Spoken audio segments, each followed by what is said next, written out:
Apple opens pre-orders for the Apple Watch on Friday, and the reviews from leading tech writers are starting to pour in. So joining us now to discuss the future of the Apple Watch is Lou Bassanese, founder of Disruptive Tech Research. Lou, thanks for joining us today. Great to be here. So the watch seems to be getting high praise from the technorati.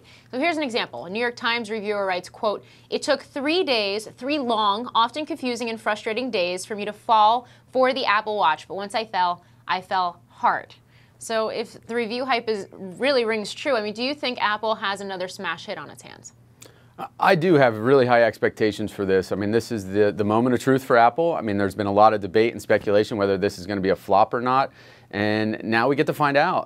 I think that review is probably going to be emblematic of a lot of early adopters. I mean, it's analogous to any new technology. There's some quirks that come about in the first phase of adoption, but I think over time, Apple's demonstrated that it takes that feedback and incorporates it quickly to improve the designs, whether it's through software updates or the next generation devices. So yeah, I think you're going to see some really enthusiastic adoption. You're already seeing estimates for total shipments start to increase. Early on, people were wondering if this would even sell 10 million units, and now you're starting to see estimates as high as 60 million units.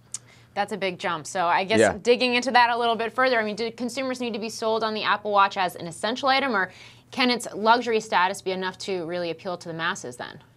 Yeah, I think that they've offered it at enough price points where this can have an appeal to the masses. The one thing that might hold them back is the requirement to be tethered to an iPhone.